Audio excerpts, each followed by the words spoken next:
Every year, more family members and friends become caregivers to someone they love. As those numbers continue to grow, a crisis is quickly developing, not only for those who need that extra help, but also for caregivers themselves. Lost work, extra expenses, and the emotional and physical toll can become overwhelming. Where does compassion end and crisis begin? But there is help available, and we'll talk about it next on Supporting Caregivers, Compassion in Crisis.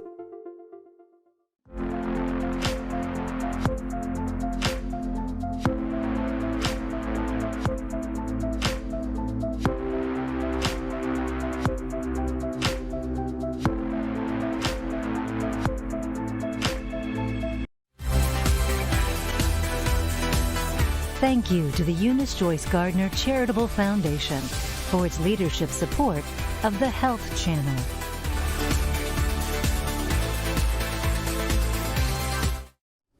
Welcome to Supporting Caregivers, Compassion in Crisis.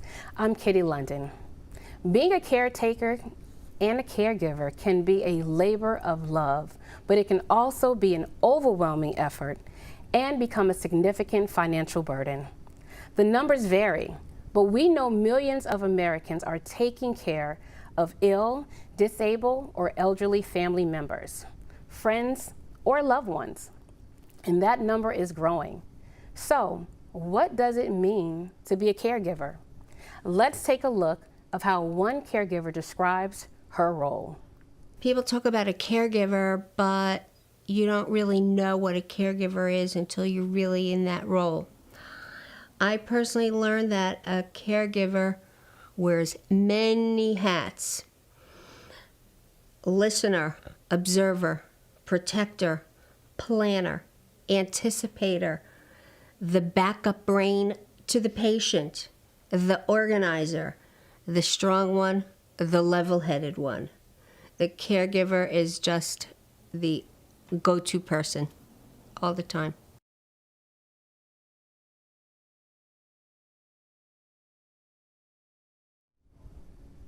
That really resonated with me because I am also a caregiver. It's a huge job.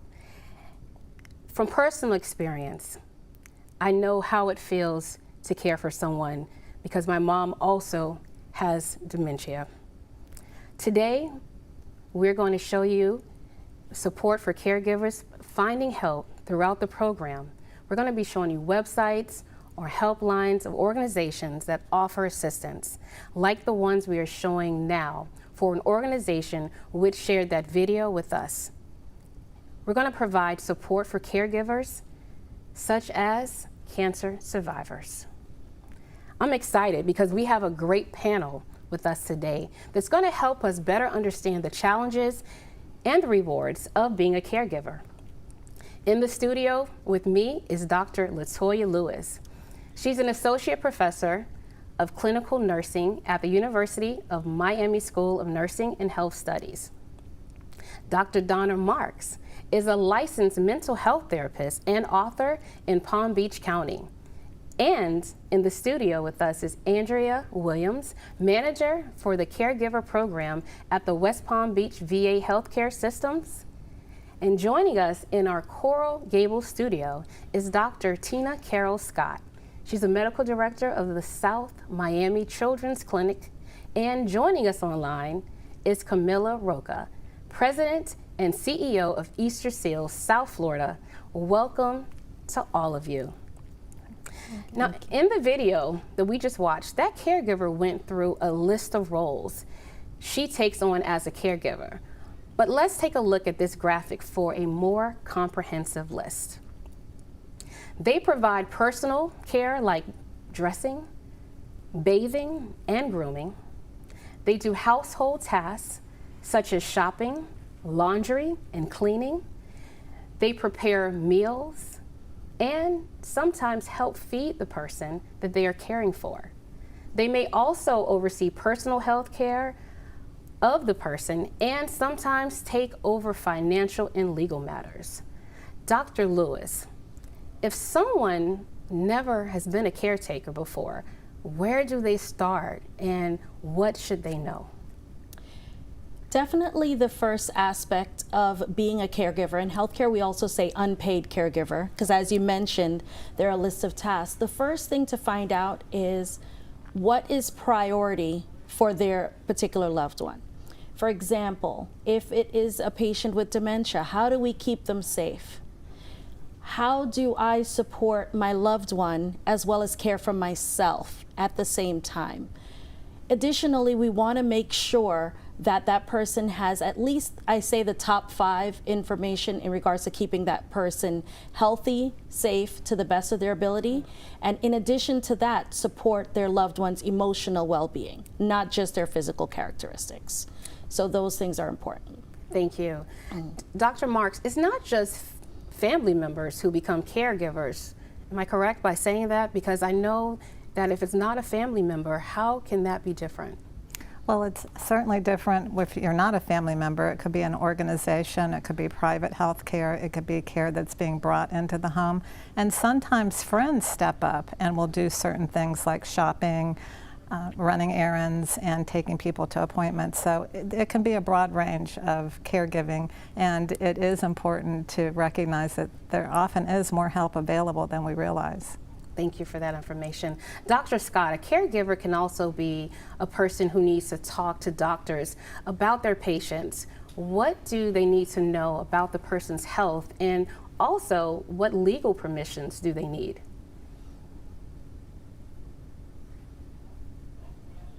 I'm on this panel as one of the experts, but I too am a caregiver for my mother, who has been living with me for 10 years and has frontotemporal dementia. So in the case of dementia, it's really important that healthcare providers understand the diagnosis, that the doctors understand that, and what the patient's limitations are, or even behavioral issues. For patients who can still consent, completing a HIPAA form is very important. And then in the case of dementia, as the dementia advances, it's really important to have a power of attorney and also a healthcare proxy.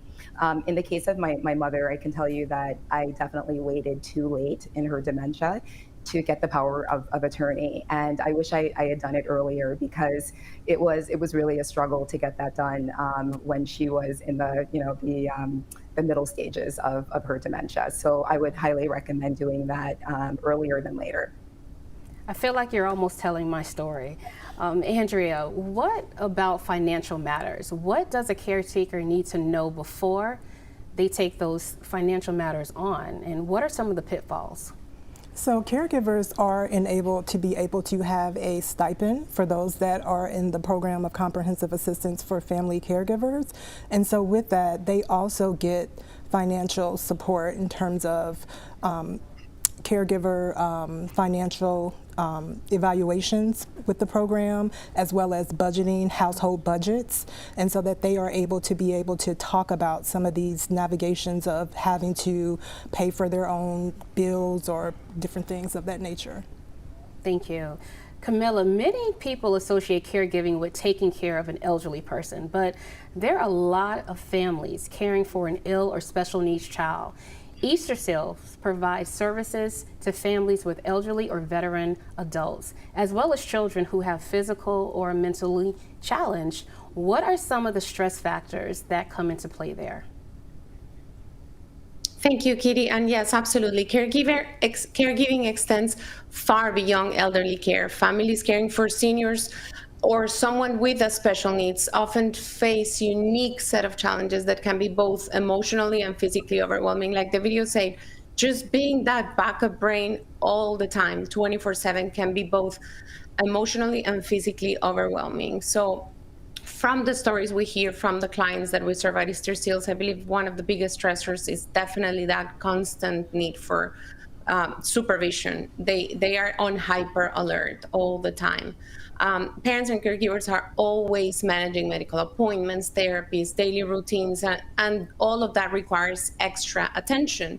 And then on the other side is the emotional toll that it's pretty significant as well. And caregivers often experience isolation, burnout, and even guilt when they take time for themselves and to take care of their own needs. So what we do at Easterseals is that we support the families. We offer respite care, early intervention programs, and therapy services to ease some of those burdens for the caregivers. Well, we'll be getting to that later in regards to burnout, because I feel burnt out myself being a caregiver, but it's something that I have to do.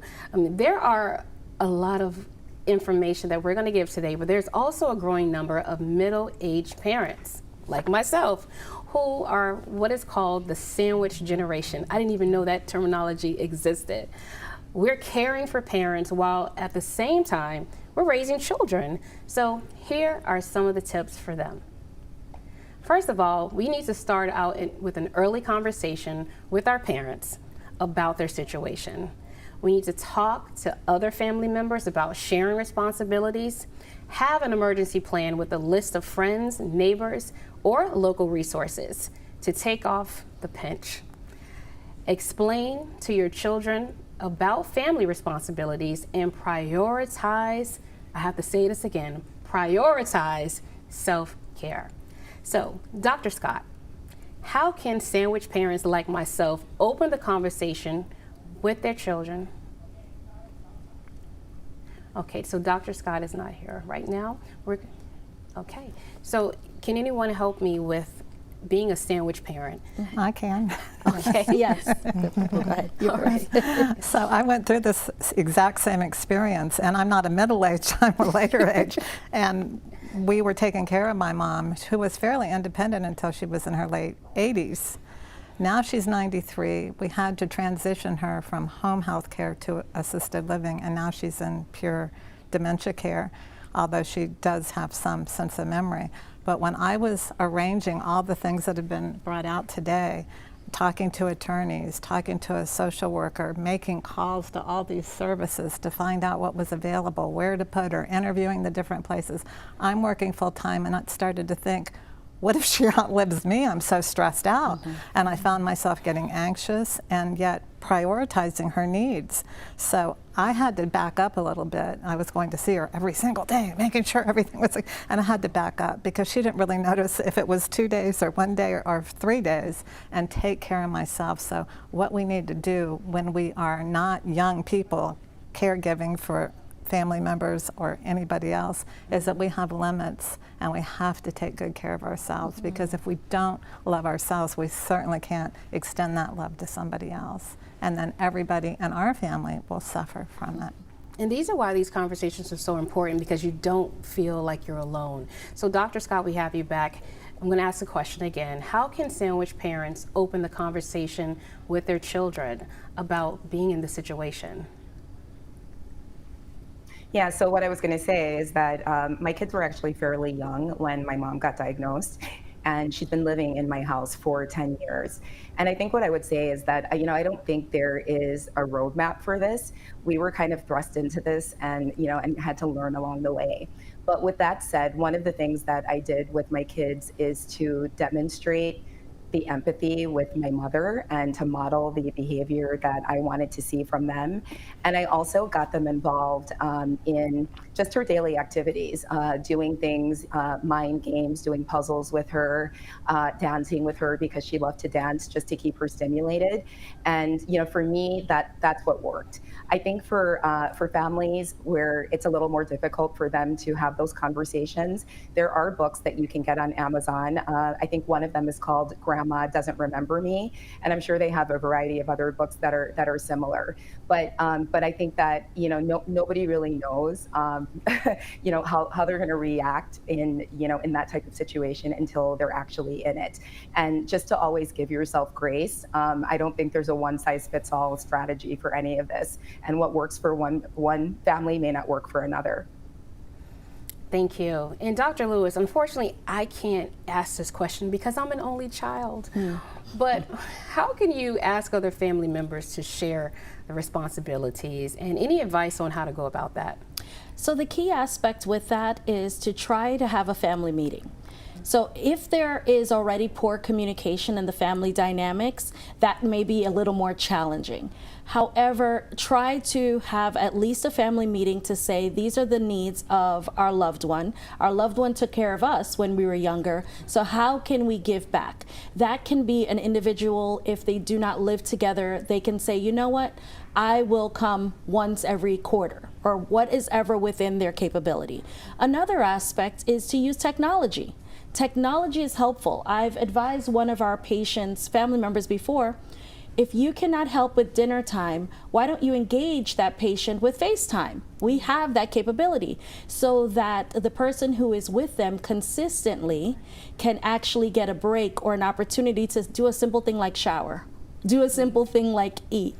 But they know that another family member, another loved one is able to be on FaceTime to at least alert you if anything happens. So that's what I would say, integrate technology, but another aspect is to focus on what's within your capabilities. I never thought about that, so I'm going to FaceTime all my cousins after this broadcast. Right?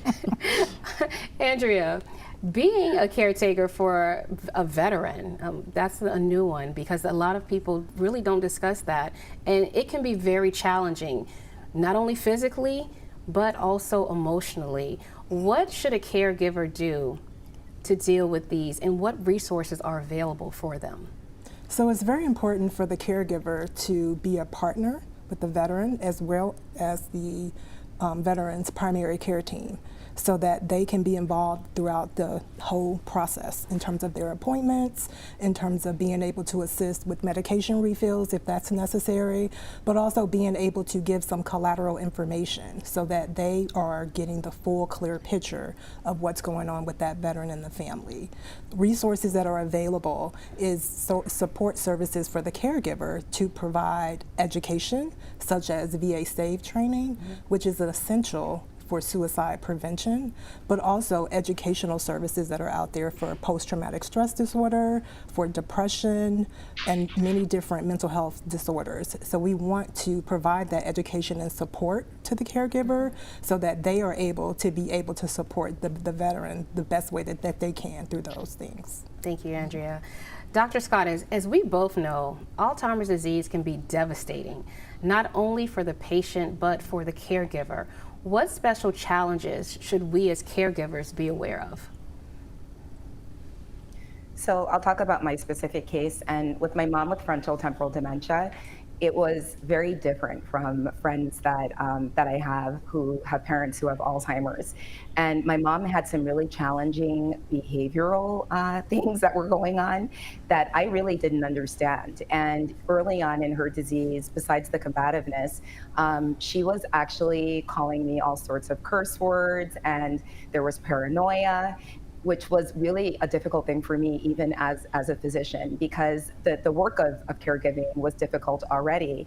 And then not really recognizing who this person was, because she was so different from the mother who raised me, I think was a really difficult thing for me at the very beginning. So the more research that I did and getting education about frontal temporal dementia, it made it easier for me as time went on, to kind of understand more, what these changes were going to be and be able to respond in a more empathetic way. Dr. Scott, how did you deal with the cursing out? Because that's the stage that I'm in right now, where my mom doesn't recognize me some days, and it's really hard for someone who birthed you not to even know who you are. So I'm going to try to answer this without breaking down, because this is a really difficult topic for me, and I've been asked to talk about this for years, and and said no, and so I'm doing this for you, Kitty. But it was probably the most difficult thing for me because here I was, and I was taking on the lion's share of the caretaking. I have a brother and sister. I'm the oldest, and my brother and sister live out of state. And even though I had somebody watching my mom during the day when I worked, I was doing the heavy lifting in the morning, the showering, the changing the diapers, all of that. And, literally like lifting her up physically to put her in the shower with her kicking and screaming and calling me the B word. And, you know, I'm not going to tell you that I handled it in the best way always. I was not the best version of myself. And even to this day, I'm probably not the best version of myself, you know, in those circumstances. But, you know, I also had to give myself grace, and because there's no way that I could have done this for 10 years without doing that. And it's hard. I mean, there's no easy way, you know, I think to get through this. And but it was a really difficult thing for me because I didn't recognize that as being my mother. And it's hard. Yeah, it sounds like we have the same parent. Honestly, these stories really resonate, and so you know, I understand the way you're feeling. All of this sounds like a lot because it really is a lot. But caregiving for a loved one can also have an upside. Let's take a look at one woman's journey. In 2015, my aunt and I received an email from my mom titled, "Cancer has spread." She was letting us know that her breast cancer had spread to her liver and lungs. I had only known my mother had been battling breast cancer for 2 years before this, but she had secretly been receiving treatment for the previous 11 years. After reading her message, the tears started flowing as I typed, "With you all the way, no matter where the journey leads." About a year later, she passed away. I learned so many life lessons as I cared for my mother in her final years. I learned what it means to be a cancer caregiver and a cancer survivor. I'd like to share some of my biggest life lessons for those caring for loved ones with cancer. First, ask your loved one how they want to be supported on the journey, and reassure them that you're with them all the way. My mom told me that she was more concerned with maintaining a good quality of life than extending the length of her life. My mom was fiercely independent, so it was important for me to just pay attention and see when there was an opportunity to help her do the things she loved. My second life lesson is to live in the moment. It's easy to waste time worrying about the future, but it's so much better to spend your time making the most of every moment as it comes. After my mother stopped treatments in her final months, our whole family took a trip to Disney World, and it was the trip that my mother had always dreamed of. With her children and grandchildren by her side, we were able to smile again, and I took in every precious moment as it came. My third life lesson is the importance of self-care when you're a caregiver. As my mom's health began to decline and she needed more help, I put my own health on the back burner. But the more I neglected my own health, the less likely my mom was to ask for my help. I realize now that if I had taken better care of myself, instead of just focusing on her, it would have made things easier for both of us. I often think about my mother's journey with cancer, and even though cancer ultimately took her life, I still think of her as a cancer survivor and thriver because she lived life to the fullest until the very end. She fought a long, courageous, and relentless fight. For me, this was our victory. And I'm proud to say that I was right there fighting with her as much as she would allow me to. So I guess that makes me a cancer survivor too. And it was an absolute honor to be with her all the way.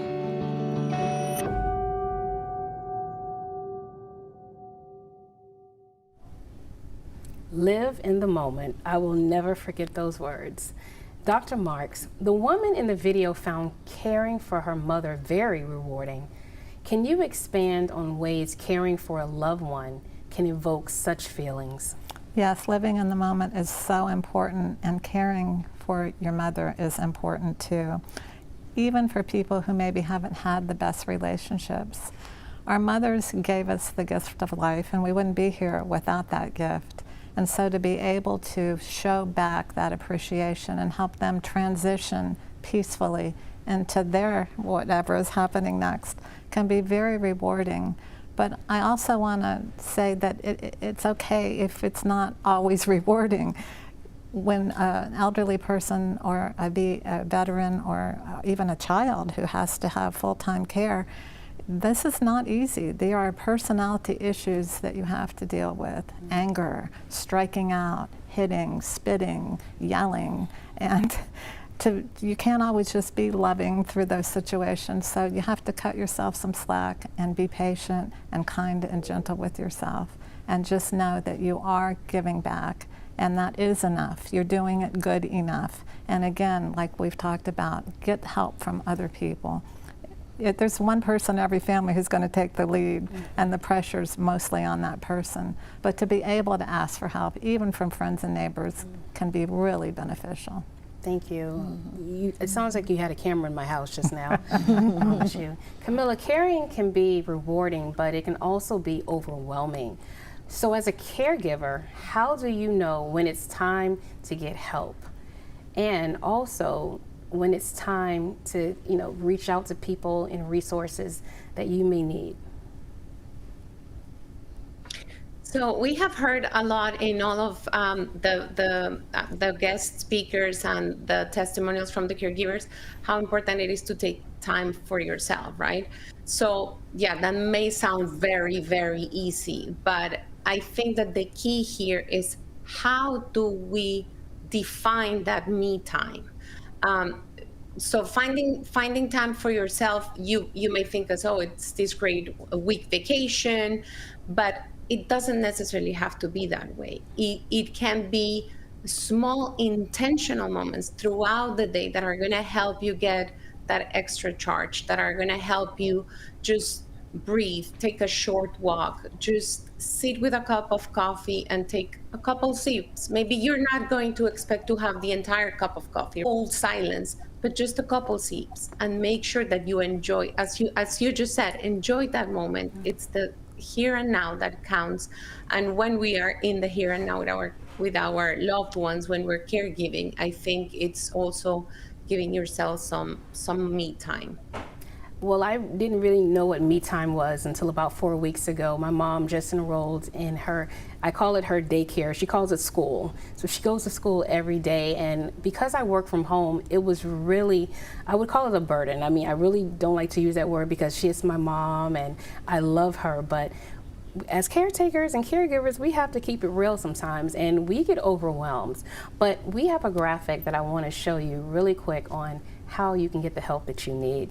So first of all, if you need help and you are feeling exhausted like me or anxious, you become easily angered or impatient, you feel lonely or disconnected from others, you may have trouble sleeping or feel sad.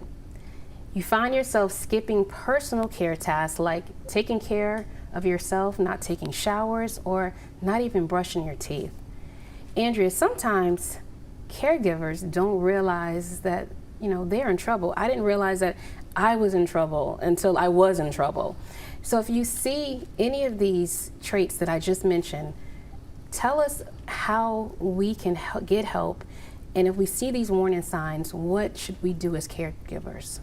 So when you see those warning signs for yourself, it's important to reach out, talk to a provider, and let them know what you are experiencing and going through. In our caregiver support program, we begin to look at what are the supportive services that you currently have in place. Are there other family members? Are there other friends or neighbors that can assist? We also want to look at some of the other supports that are out there, such as respite care. Respite care is so important because it enables a caregiver to be able to take a break from the burden of being a caregiver and the strain sometimes that is placed there. We also want to look at adult day health care, as such as you just mentioned a little bit ago. well. Also looking at home health aid that can come in and to assist with some of those activities of daily living, such as bathing, dressing, and grooming, to be able to provide some additional assistance. So it's important to be able to provide additional resources and support to the caregiver so that they can take that break, so they don't reach that breaking point. And as a caregiver, we need all the resources that we can get. Absolutely. So Dr. Lewis, what are some specific tips for caregivers on how to carve time out for themselves? Is that even possible? It is possible, but as a caregiver, we have to understand and help support the caregiver in knowing that it will look a little different compared to the norm. So what does that mean? Look forward to something at the end of the week, so you have a drive to think of something positive.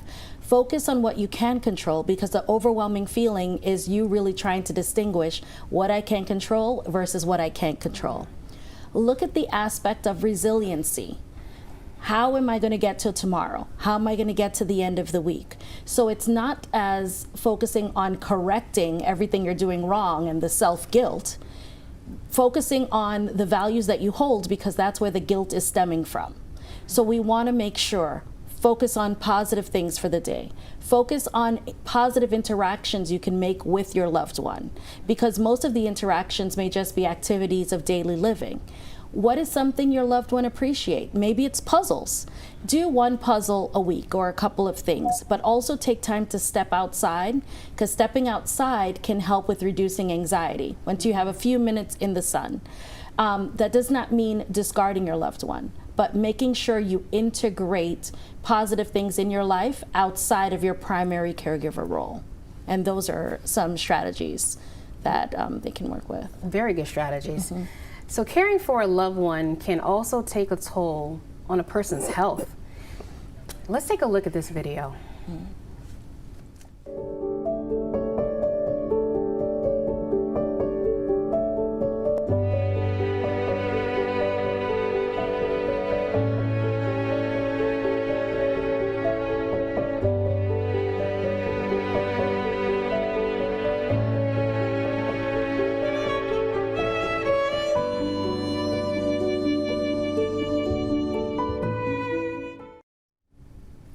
I want you to see the CDC website address from the end of the video again. It's cdc.gov/caregiving. There's some very good information about caregiving on the website. Dr. Scott, the video we just saw deals with baby boomers, but it's not only that age group, right? I mean, I'm not a baby boomer, whose health is affected. What can caregivers do to protect their own health? So I think it's easier said than done to talk about making sure that they're maintaining regular checkups. I can tell you for myself, that's been a struggle. And in fact, I'm overdue for my mammogram right now, but it is something that as caregivers, you do need to prioritize. One of the things for me is that I wear many different hats, and I really didn't want my entire identity to be locked into the caregiving. And so I really try to continue doing things that make me me, that make me happy. Exercise is definitely part of that, and I make sure to carve out time to do that.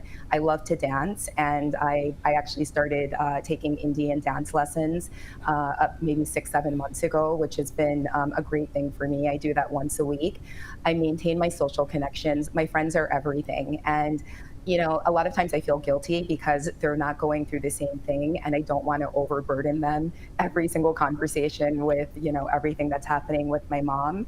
But I think maintaining those social connections have really been beneficial for me personally with my girlfriends.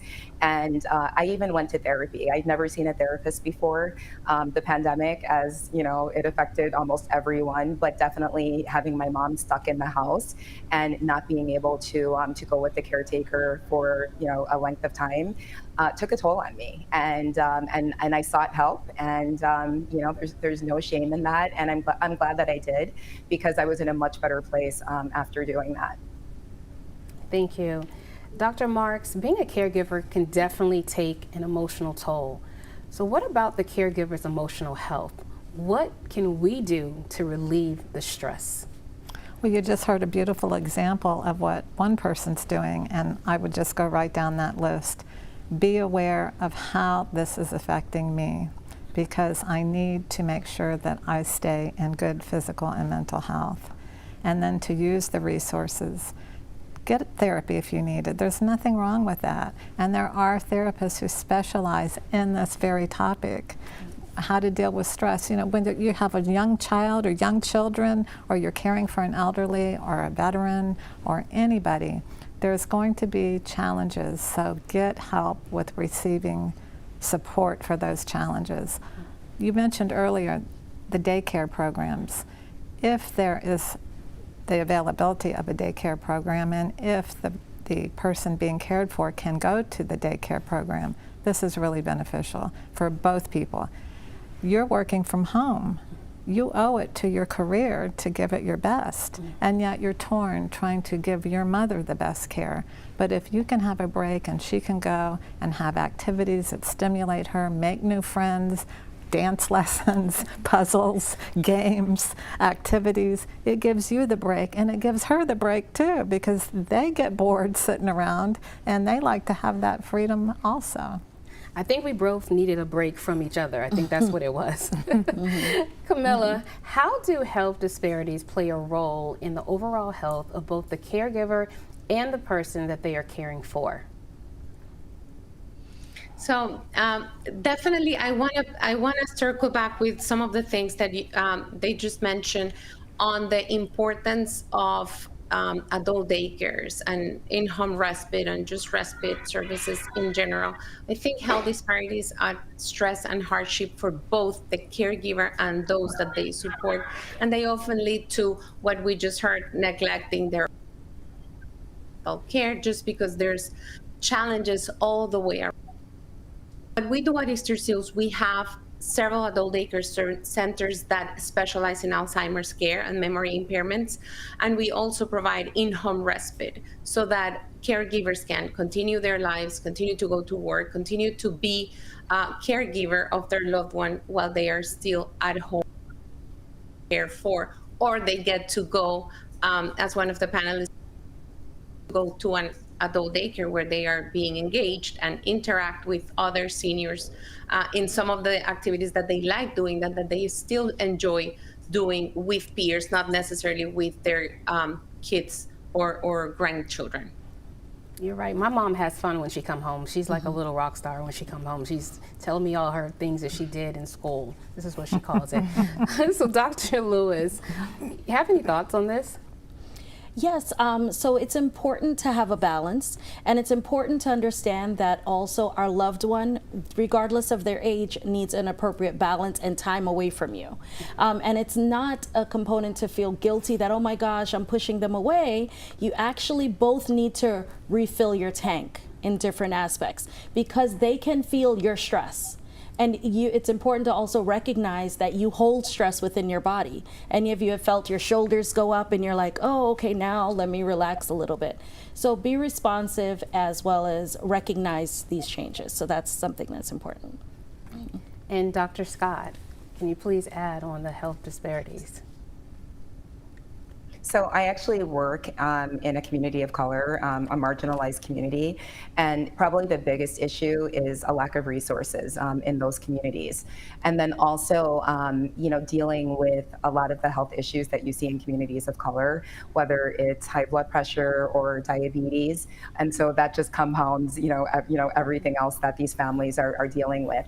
I would also add that not having culturally competent caregivers also adds additional stress. And I can tell you in my personal situation, my mom is Jamaican and English speaking. And when I was trying to find a caregiver in Miami in the early stages when she was still communicating, it was really difficult. And, I ended up getting initially mostly Spanish speaking caregivers who were very sweet to her.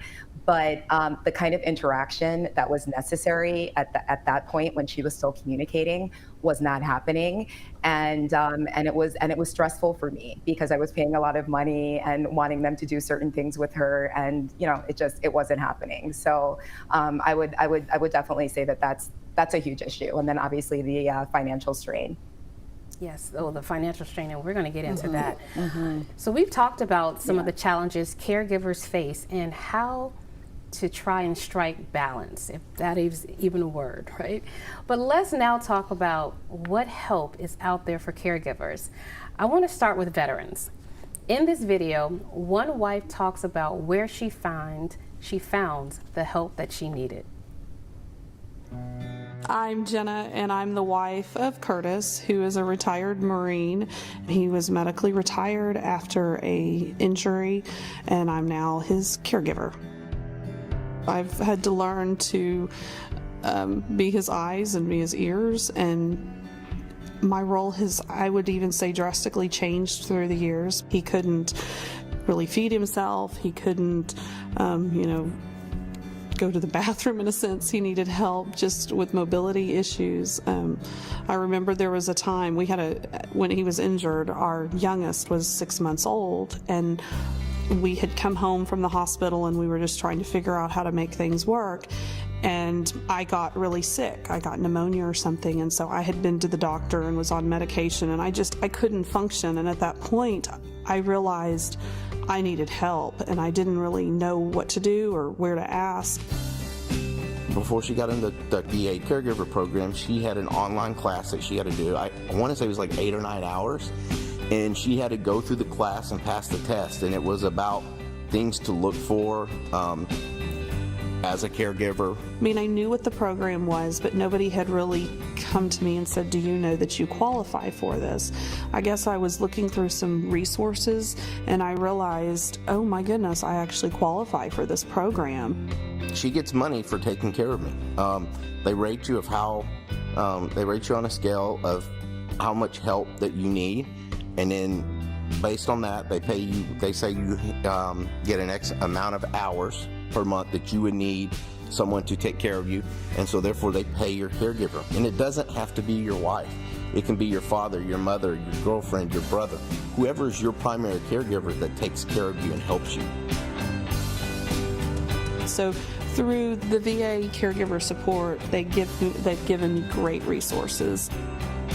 If it weren't for the VA, there are times I don't know financially what we would do. I also don't know sometimes medically what we would do. And that definitely offsets a lot of expenses because she does have to miss work from time to time to take me to doctor's appointments. So that really helps offset the money that we'd lose because she's not at her job.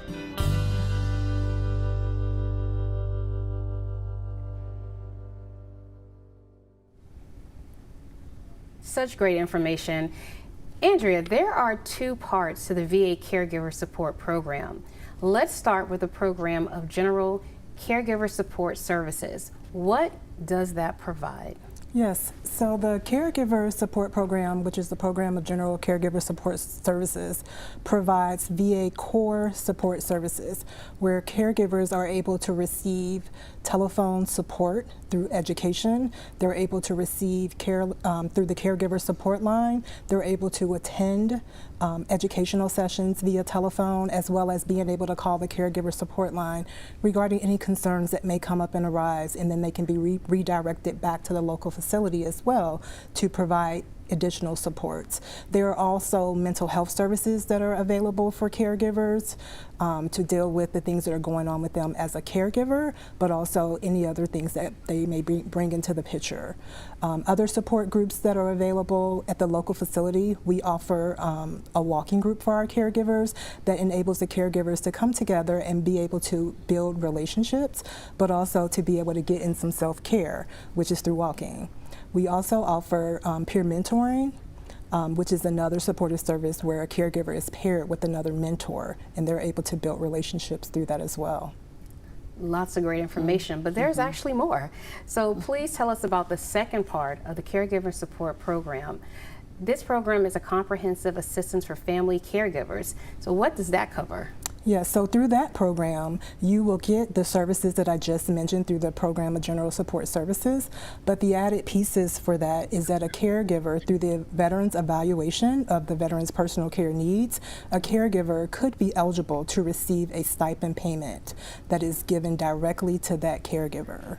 In addition to that, there are insurance available if the caregiver does not have insurance through civilized health and medical program through the Department of Veterans Affairs, which is also known as CHAMP VA. There is also beneficiary services that are available, as well as respite care enhanced services that are available for the caregiver. So I'm sure you have a lot of people's attention now, Andrea. So how does a caregiver qualify for these programs? So there are some eligibility requirements.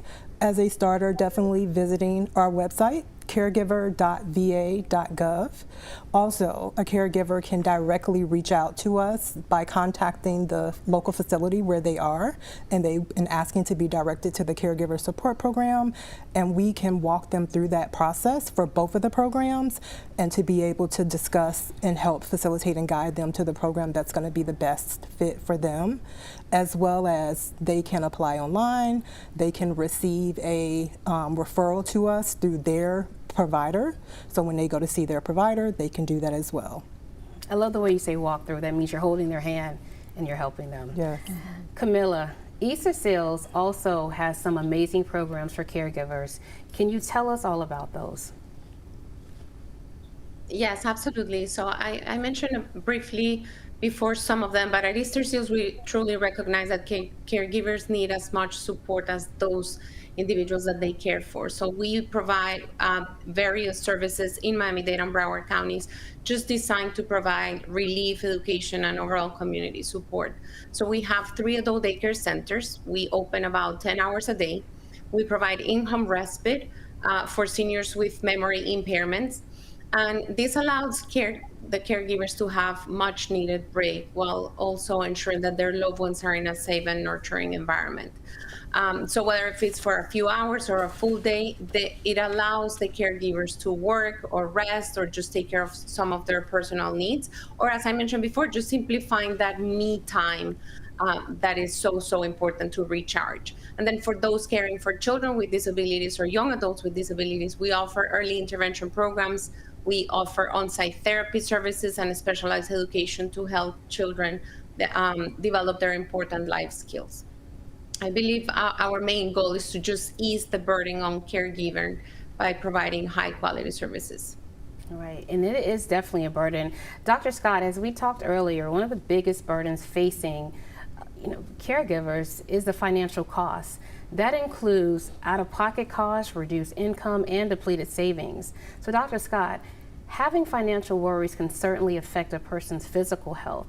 What are some of the problems they should be aware of? So I'm dealing with all of this right now, and I would say just really being aware of any changes in your body, increased fatigue, weight gain, weight loss, sleep disturbances, increased anxiety. The list goes on, and just making sure that if you are seeing any of those changes, that you address them and that you seek help. Thank you. Dr. Marks, what about their emotional and mental health? And I'm not going to say they, I'm going to say my emotional and mental health, because again, I am a caregiver, so I need you to help me with this. Okay. You have to check in with yourself every morning. Have I had a good night's sleep? Make sure you have breakfast, a healthy breakfast, and eat healthy throughout the day, because you want to keep your blood sugar level. You want to be sure that you're even keeled and that you're doing what you need to do to stay as stable as possible, not so much for your mom, but for yourself. Because what will happen if you're not getting enough exercise and fresh air and break time and all these things that we've covered today, you're going to start to break down, and you won't know it like one of the people shared here. You won't know it until you're breaking down. And I don't know if you have children, but a lot of people do have children, or they have responsibilities like you in their career, and you don't want to displace anger. You don't want to feel like you don't want to get out of bed in the morning. And these are kind of, if you're not sleeping at night, if you're lashing out, if you're irritable, if you're restless, and oh, I need a drink, and that kind of thing, back up and say, wait, sometimes it's just I need to take 3 deep breaths. Because when I take 3 deep breaths, everything re-regulates, everything readjusts, and I can see clearly again. And it's almost always because you need to halt. You know, you're hungry, you're angry, you're lonely, you're tired, and you need to halt and take care of those needs. Because if you're not taking care of yourself, like we said earlier, everyone else suffers, especially you. Yes, and not only am I a caregiver, but I'm a dog mom, I'm a mom, I'm a wife. It's a lot going on. Spread thin. Dr. Morris, I need you to come home with me. So Dr. Lewis, do the underserved communities face a greater financial burden? And if so, what can be done about it? So prior to answering that question, we also have to look at the cultural context regarding caregiving. Each cultural group has their own perception of what caregiving looks like. Now, when we look at the other aspects regarding underserved or underrepresented communities, there are times that there is a linkage between lack of knowledge of what resources are available. There are aspects regarding lack of support, not only for the individual that they're caring for, but for themselves.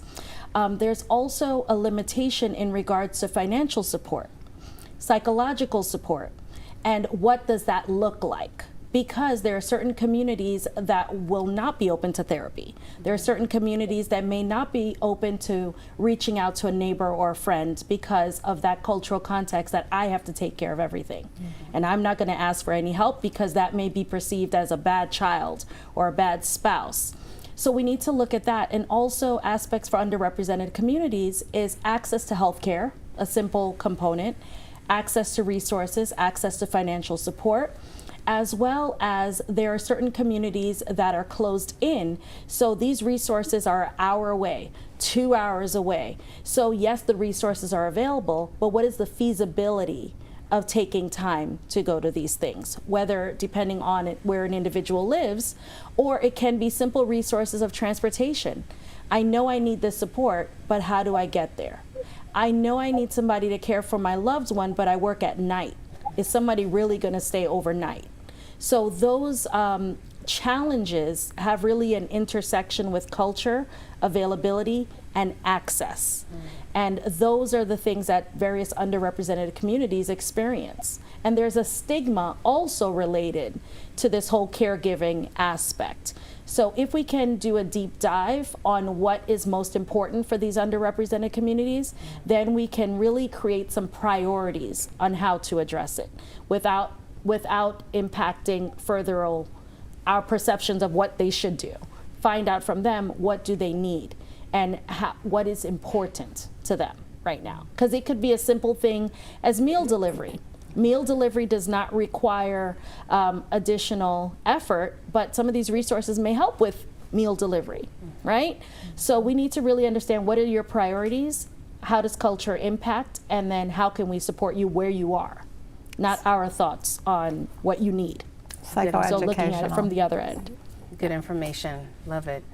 Well, many states do have programs that allow payment for caregivers, including here in Florida. But there are some restrictions. So to find out more, here are 2 places to start. If you're caring for an elderly family member, the Florida Department of Elder Affairs has a helpline that will connect you to someone who can answer your questions. If you are a caregiver to an ill or special needs child, reach out to the Family Department of Children and Families. And besides financial support, there are other ways to lessen the burden. You and us, as far as everyone in here, when I say us, because I feel like we're all caretakers in some way, right? We can go through the Caregiver for an elderly person. Here, one place that you can find help. It's the Area Agency of Aging that I went through, and they helped me tremendously. It's a local organization that offers support services. Some of those services include caregiver respite, adult daycare, Meals on Wheels, as Dr. Lewis mentioned. And I want to talk to you about some of the services that are available to start with. Caregiver respite, that's a real big word for me because I really need it right now. But it gives a caretaker or caregiver a break every once in a while from responsibilities. So Dr. Lewis, what does giving a caregiver a break help with their mental and physical health? It allows them an opportunity to create a balance. And essentially, when you take on the role of being a caregiver, you're commonly putting the needs of the other person ahead of yours. So this gives you an opportunity to reset.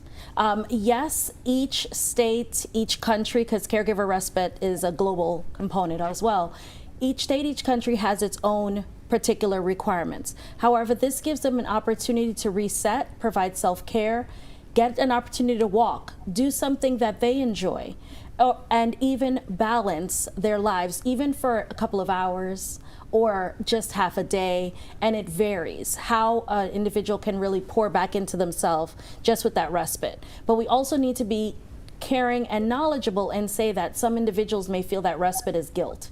Oh my gosh, I'm pawning my family member off to someone else. And we have to get into the level of comfort that you're not pawning them off, we're pouring back into yourself. So change that P from pawning to pouring. And that will be an aspect of, making you a better caregiver. So I love that, pawning to pouring. Okay. So Meals on Wheels provides meals to people in their homes and help not only those living alone, but also provide meals to those living with family caregivers. Andrea, please, besides just giving a meal or a break or preparing a meal, what other benefits are there? As I mentioned earlier, one of the big things that we talk with our caregivers about is the respite care, because it really does matter and it really does help the caregivers take a moment to do things that they need to do for themselves and allow themselves to go to appointments and different things. And so some of the other services that I also mentioned was the mental health individual therapy. It's so important for them to seek that as well too. All right, well, I feel like the show could have went on 2 hours. There's so much information, but that is all the time that we have. I want to thank our special panel for all their insights, to all of our viewers. Thank you for joining us. My name is Kitty Lundan, and I'll see you next time.